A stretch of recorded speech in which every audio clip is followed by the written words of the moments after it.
Siguiente. Antes de la entrega en concesión de IRSA Sur, Jorge Enríquez y Moes Barata pactó en la reunión de noviembre del 2004 en Río de Janeiro con Alejandro Toledo Manrique, Abraham Dannón y Joseph Ariel Mayman Rapaport un soborno de $35 millones a favor del entonces presidente a cambio de beneficiar a Odebrecht con el proyecto IRSA Sur. La ruta del dinero describimos a continuación. Alejandro Toledo solo recibió $20 millones porque no cumplió parte del acuerdo que tenía con Jorge Barata. Toledo no pudo impedir la participación de otras empresas. Estos sobornos provenientes de Odebrecht enviados a Alejandro Toledo se depositaron en las cuentas de las empresas de Joseph Mayman. Según declaraciones de Barata, las empresas consorciadas peruanas, Graña y Montero, JJ Camet e ICSA, también habrían asumido parte de estos sobornos al ceder un porcentaje de sus utilidades a Odebrecht como riesgos adicionales. De Odebrecht a las cuentas de las empresas Trailbridge Ltd, Merhab Overseas Ltd y Warburg & Company, pertenecientes a Joseph Mayman. Warburg & Company a Confiado International Corp, empresa de Mayman en Zúrich. De Confiado International Corp a las empresas presididas inicialmente por Abraham Dannón, Ecostate Consulting S.A. y Milan Ecotech Consulting S.A. Ecoteva Consulting Group S.A. pasó a ser presidida por Eva Fernenbuch, suegra de Alejandro Toledo. Alejandro Toledo Manrique usó los fondos de Ecoteva Consulting Group S.A.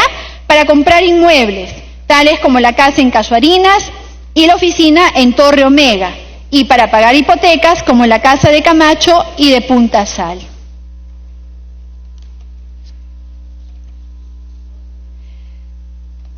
Primer hecho, negociaciones con Odebrecht sobre IRSA Sur. Según la nota periodística titulada Joseph Mayman revela detalles de cita Toledo-Barata, publicada en un diario local el 23 de febrero del 2018, hubo otra reunión entre el 22 y 24 de noviembre del 2004 durante la presentación adelantada del estudio de factibilidad. Al parecer, tal reunión figura en la agenda de Joseph Mayman, entregada a las autoridades para que corroboren sus declaraciones, según la noticia. El reporte migratorio señalaba que Alejandro Toledo, Joseph Mayman y Jorge Barata coincidieron efectivamente en Lima en esas fechas. En el caso especial de Joseph Mayman, ingresó al Perú procedente de Argentina el 20 de noviembre del 2004 y viajó a Venezuela el 23 de noviembre. Ese mismo día, regresó al Perú desde Estados Unidos y se quedó en el país hasta el 25 de noviembre. Se verifica que entre el 23 y el 24 de noviembre del 2004 estuvo en el país. Según esta secuencia de hechos, existen indicios razonables para afirmar que el adelanto de la presentación del estudio de factibilidad y su rápida aprobación habrían sido motivados por Alejandro Toledo Manrique, a fin de presentar esta información en la reunión que sostuvo con Jorge Barata y Joseph Mayman en Lima. La ruta del dinero Camargo Correa, Mayman, Toledo. Este es el resumen de depósitos encargados por Camargo Correa a empresas de Joseph Mayman por un total de $3.984.338. A través de las declaraciones de Joseph Mayman, también se ha identificado una serie de depósitos ordenados por el grupo empresarial Camargo Correa a las cuentas de las empresas de Joseph Mayman. Estos sobornos provenientes de Camargo Correa enviados a Alejandro Toledo salieron de las empresas Trade Center Financial Corp, Wadiax Corp, Yervington y otras empresas y personas vinculadas a Camargo Correa, y se depositaron en las cuentas de dos empresas de Joseph Mayman, denominadas Trailbridge Ltd y Warburg & Company Barclays Bank PLC London, por un total de $3.984.338 americanos. 10 días antes de convocar al concurso IRSA Sur, el presidente Alejandro Toledo se reunió con Bricio Torres, representante de Queiroz Galbao, José María Ribeiro, de Andrade Gutiérrez, Fernando Camet, de JJ Camet, Fernando Castillo y José Graña, de Graña y Montero, y José Barata, de Odebrecht. Y Jorge Barata, de Odebrecht. 2 días antes de la presentación del sobre 1, el presidente Toledo y René Cornejo, director ejecutivo de Proinversión, se reunieron con Bricio Torres, Queiroz Galbao, Hernando Graña, de Graña y Montero, Luis Filomeno Breno, de Intersur Concesiones, Eduardo Graña Miró Quesada, de Graña y Montero, Fernando Camet, de JJ Camet, Marcos de Moura, de Camargo y Correa, y José Castillo Divos, de ICSA. Por estos hechos expuestos, se advierte la existencia de indicios que permiten presumir la comisión de los siguientes delitos: colusión, cohecho pasivo propio, tráfico de influencias y lavado de activos que habría cometido Alejandro Celestino Toledo Manrique, presidente de la República del 2001 al 2006, en calidad de autor.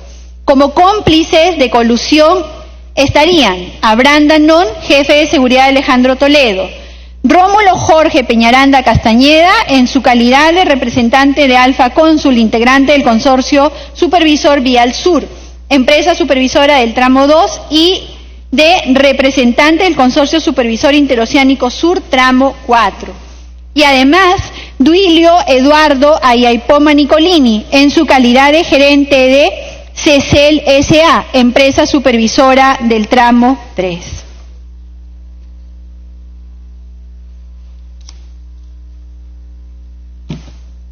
Esta comisión también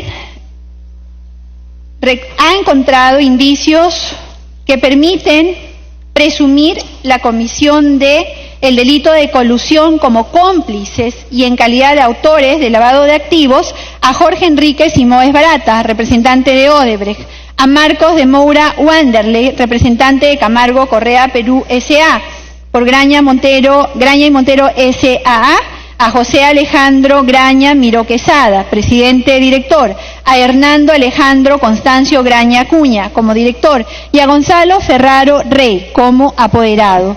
Por JJC Contratistas Generales S.A., a Fernando Camet Picone, como presidente del directorio; a Juan Pedro Portaro Camet, como vicepresidente del directorio.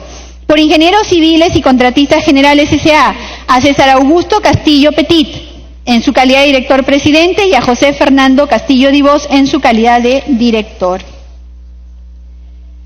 En calidad de autor, por el delito de lavado de activos, a Joseph Ariel Maiman Rapaport, presunto testaferro de Alejandro Toledo; por el delito de colusión, en calidad de cómplices, a la constructora Andrade Gutiérrez S.A. y la constructora Queiroz Galbao S.A., consorciadas con Camargo Correa para la ejecución del tramo 4 de la carretera IRSA Sur.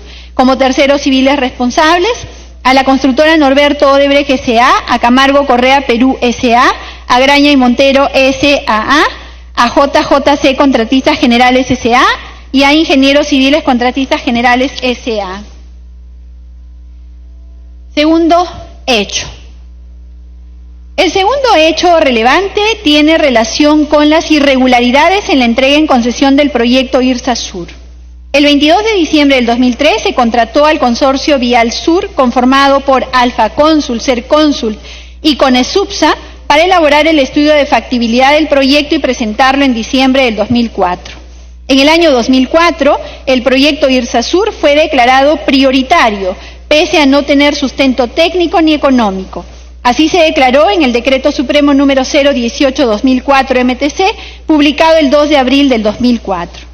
Posteriormente, se confirmó el carácter prioritario del proyecto mediante la Ley número 28/214, publicada el 30 de abril del 2004, que declaró de necesidad pública, interés nacional y ejecución preferente la construcción y asfaltado del proyecto Corredor Vial Interoceánico Perú-Brasil, pese a que aún no tenía sustento técnico ni económico porque el estudio de factibilidad se estaba aún desarrollando, estaba pendiente.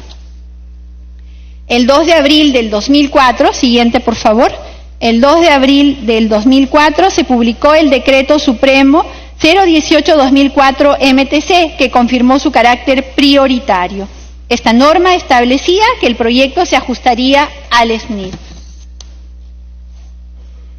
El estudio de factibilidad del proyecto IRSA Sur fue encargado al consorcio Vial Sur, conformado por Alfa Consult, Serconsult y Conesupa, a fines del 2003, para presentarlo el 12 de diciembre del 2004.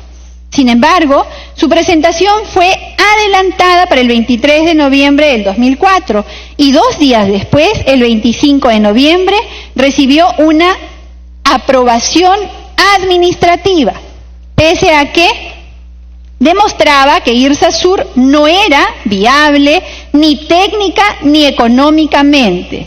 Repito, recibió una aprobación administrativa, pese a que se demostraba que IRSA Sur no era viable técnica ni económicamente y que los supuestos beneficios sociales de su ejecución estaban sobrevalorados. Recordemos que vimos en diapositivas anteriores que existe la presunción de reuniones entre Toledo, Barata y Maiman justamente entre el 22 y el 24 de noviembre en las oficinas de Maiman.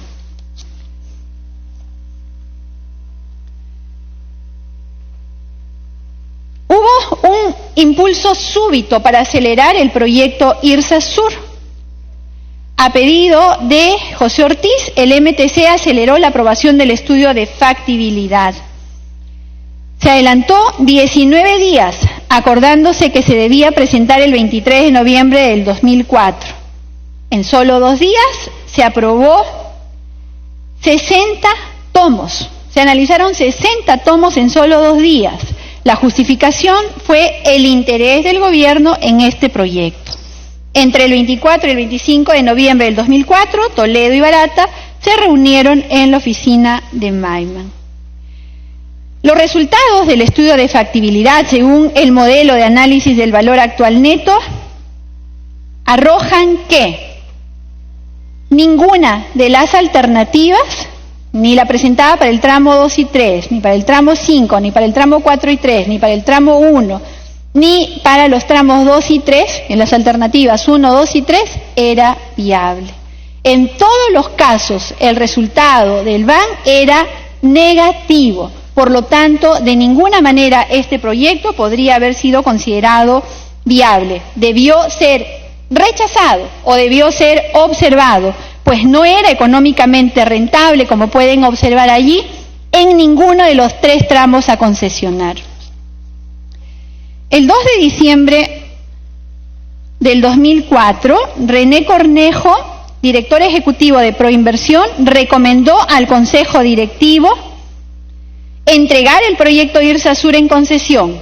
A la mañana siguiente, el 3 de diciembre, Pedro Pablo Kuczynski Godard, presidente del Consejo Directivo de Proinversión, citó por teléfono al Consejo a una sesión no presencial en las instalaciones de Proinversión para entregar el proyecto IRSA en concesión al sector privado. Allí se suscribió el acuerdo de Proinversión número 86-01-2004 y se elaboró el acta de sesión número 86, citando el acuerdo de entregar el proyecto Interoceánica en concesión a un privado. En el acta de la sesión número 86 consta que los documentos sustentatorios se elaboraron el día anterior, que los miembros del Consejo Directivo sesionaron por teléfono y que firmaron el acta los ministros Pedro Pablo Kuczynski, por el MEF, Carlos Ferrero Costa, era PCM, José Ortiz, del MTC, Alfonso Velázquez, ministro de Producción, Manuel Rodríguez Cuadros, de Relaciones Exteriores, Glodomiro Sánchez, de Energía y Minas, y René Cornejo, como director ejecutivo de Proinversión.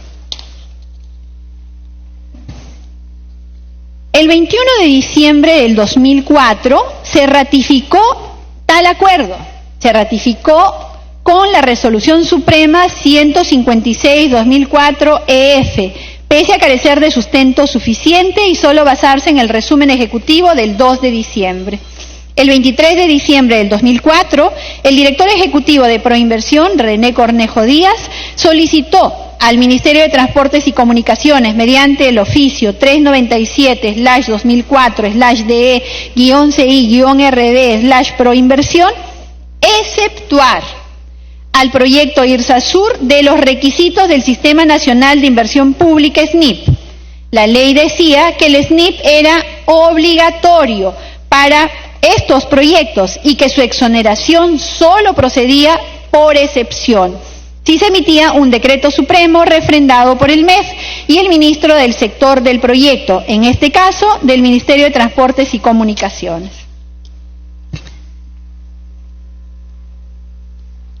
Segundo hecho, irregularidades en el proceso de concesión IRSA Sur. El 10 de febrero del 2005, el proyecto fue exonerado del SNIP.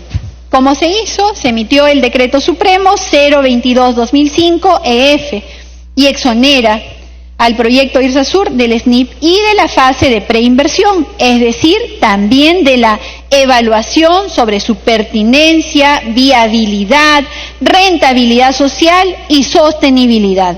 Así se aceleró el proceso de adjudicación al reducir todos los controles técnicos.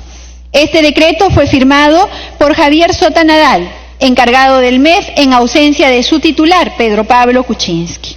Llama la atención que durante su encargatura no haya cuestionado la falta de pronunciamiento del sector sobre esta medida, ya que solo el MTC remitió fundamentación para el decreto supremo, pero no hubo pronunciamiento del MEF, que era el sector responsable de esta decisión. El viceministro de Economía, Fernando Zavala, no emitió opinión ni realizó evaluación de esta medida en representación del MEF. Vemos en la diapositiva que tienen al frente que el Decreto Supremo 022/2005 EF fue firmado por Alejandro Toledo, Javier Sota Nadal en reemplazo de Kuczynski y por José Ortiz, ministro de Transportes y Comunicaciones. Modificación de las bases. Adicionalmente a todo lo que hemos presentado, se debe señalar que las bases fueron modificadas en varias ocasiones después de convocado el concurso. El 14 de junio del 2005, después de precalificar a los postores, el Consejo Directivo de Proinversión modificó el contrato del proyecto IRSA Sur. Se indicó que el costo señalado en las bases era referencial y el valor definitivo sería establecido según los estudios de detalle que elaboraría el propio concesionario durante la ejecución. Este cambio permitió la emisión de la circular número 39.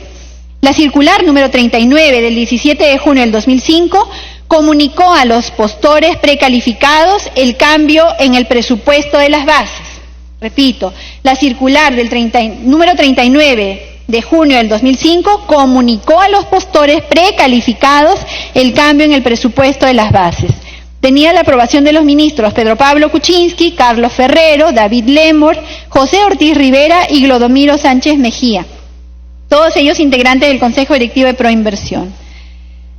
¿Cómo modificaron el presupuesto? Antes, los montos de inversión estaban definidos por el estudio de factibilidad. Y el estudio de factibilidad determinaba el monto de inversión. Después, con el cambio que se da en la circular 39, los montos se fijarían en los estudios definitivos, según el anexo 9, numeral 3.a. ¡Qué buen cambio! Además, el otorgamiento de la concesión de IRSA Sur logró otorgarse en tiempo récord el 23 de junio del 2005, es decir, en menos de 5 meses.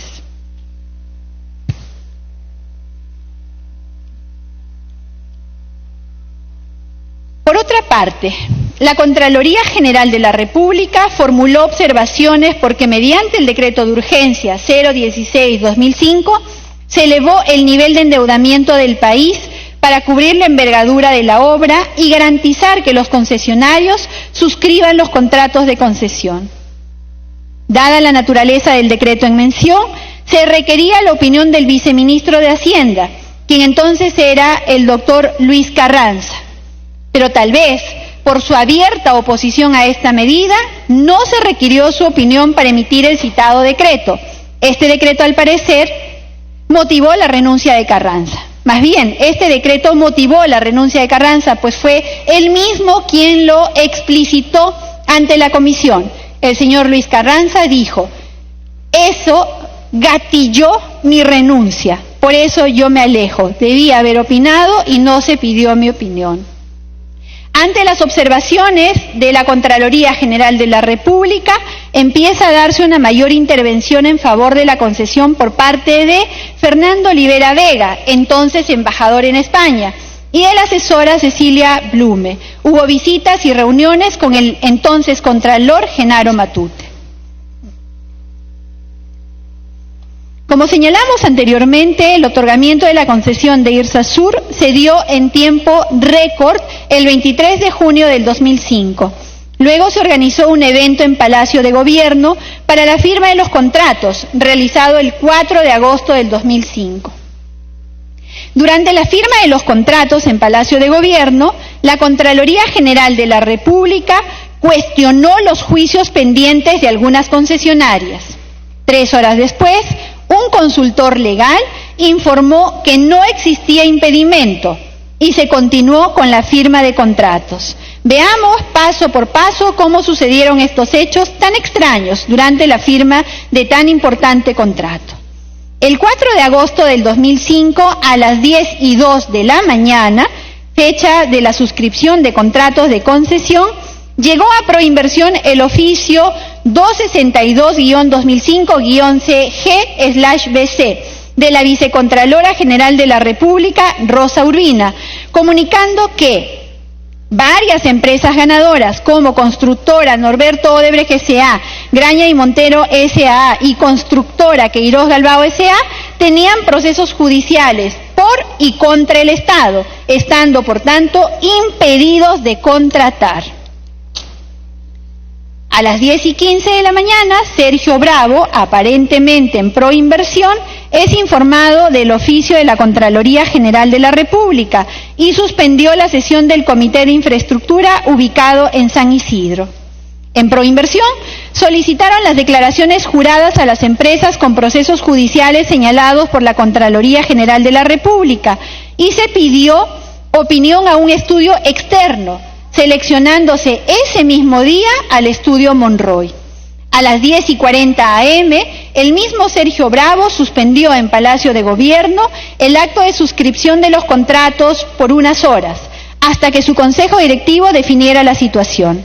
A las 12:30 del mediodía, 2 horas después de la comunicación de la vicecontralora, el consejo directivo de Proinversión, ubicado en el Cercado de Lima, sesionó para ver este tema y suspendió la sesión hasta la 1:05, esperando la llegada de Sergio Bravo y Percy Velarde, que era el gerente legal.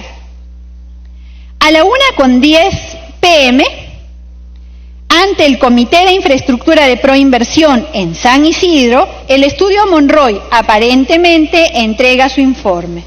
Para rebatir lo comunicado por la Contraloría General de la República, el estudio Monroy Abogados presentó 3 informes legales en distintas fechas, concluyendo que no había impedimento para suscribir contratos con las empresas señaladas. Percy Velarde, gerente legal de Proinversión, declaró que no hay impedimento para contratar en base a los informes del estudio Monroy, y se levantó la sesión del Comité de Infraestructura de Proinversión a la 1:20 de la tarde en San Isidro. 7 minutos después, a la 1:27, en el Consejo Directivo de Proinversión, ubicado en el Cercado de Lima, Percy Velarde, gerente legal, y Sergio Bravo declaran haber recibido el informe Monroy, y con las declaraciones de las empresas y el informe debatidos en 18 minutos. Confirmaron que no había impedimento para contratar. A la 1:45 decidieron proseguir con la firma de los contratos y levantaron la sesión del Consejo Directivo de Proinversión. A la 1:50, en Palacio de Gobierno, Sergio Bravo reinicia la sesión y procede a la firma de los contratos. Todo esto el mismo 4 de agosto del 2005. A las 2:45 se levantó esa sesión. En conclusión, desde la convocatoria hasta la entrega de la Buena Pro, solo transcurrieron 5 meses, un plazo que todos acá conocemos, corto para un proceso tan complejo y con una jornada de firma de contratos que viola incluso las leyes de la física y de la ubicuidad. Finalmente, la ley 28.670, promulgada por Toledo y Kuczynski y publicada el 26 de enero del 2006, ratificó a los contratos IRSA-Sur y recortó facultades a la Contraloría General de la República, impidiéndole detectar irregularidades. Además, creó la Comisión de Alto Nivel, presidida por Pedro Pablo Kuczynski, quien en el año 2006 era el presidente del Consejo de Ministros. El objetivo de esta Comisión de Alto Nivel era establecer mecanismos de coordinación entre diversas entidades del Estado para impulsar y coadyuvar en la ejecución de varios proyectos, entre ellos IRSA-Sur y Trasvase Olmos. Por los hechos expuestos, esta comisión advierte la existencia de indicios para establecer la presunta comisión de los siguientes delitos.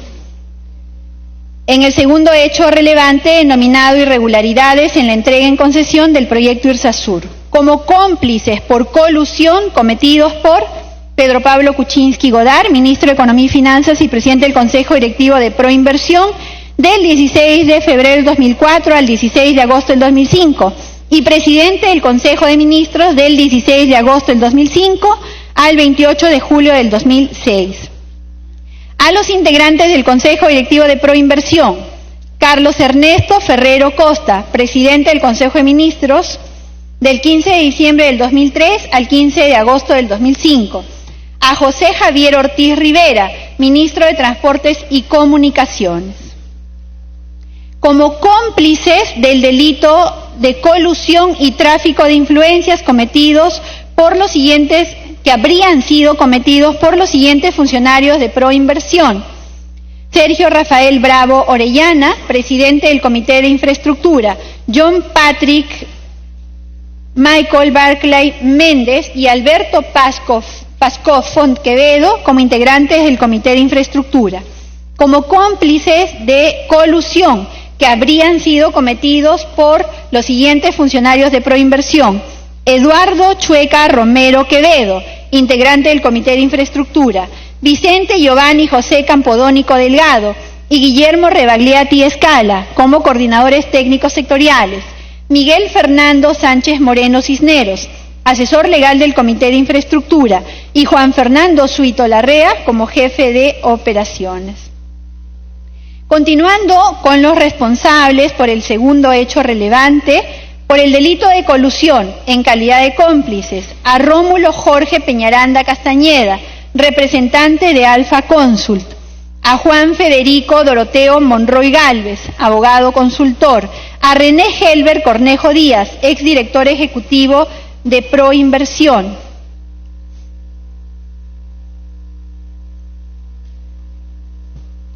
Tercer hecho: el contrato entre Westfield Capital Ltd y Odebrecht previo a la adjudicación. Una situación particular se dio en paralelo al proceso de concurso para la entrega de concesión de IRSA-Sur. Pedro Pablo Kuczynski fue ministro de Economía y Finanzas del 28 de julio del 2001 al 12 de julio del 2002 y del 16 de febrero del 2004 al 16 de agosto del 2006. Presidió también el Consejo Directivo de Proinversión, encargado de conducir los procesos de entrega en concesión por ser titular del MEF. La constructora Norberto Odebrecht S.A. contrató el 1 de abril del 2005 a las empresas Westfield Capital Ltd. del Banco de Crédito del Perú BCP y Credibolsa S.A.B. del Banco de Crédito del Perú para que realicen una asesoría financiera del proyecto IRSA-Sur para conseguir capitales para la ejecución del proyecto. Westfield Capital era la empresa unipersonal de PPK, representada verbalmente, sin documento, por el turista chileno Gerardo Sepúlveda, que ingresaba al país bajo esa condición. Tercer hecho relevante: el contrato Westfield Capital Ltd y Odebrecht en el año 2005. El contrato se firmó mientras PPK era funcionario público. Él mismo señaló en su testimonio los periodos que ejerció el cargo de ministro de Economía y Finanzas y, por ende, presidente del Consejo Directivo de Proinversión. La renovación de este contrato y el pago de la comisión por $100.000 dependía de la obtención de la concesión en favor de la constructora Norberto Odebrecht. La empresa unipersonal de Pedro Pablo Kuczynski, Westfield Capital, le generó ingresos obtenidos por las asesorías financieras brindadas a Odebrecht, como él mismo ha reconocido. Por estos hechos, esta comisión advierte la existencia de indicios suficientes para establecer la presunta comisión de los siguientes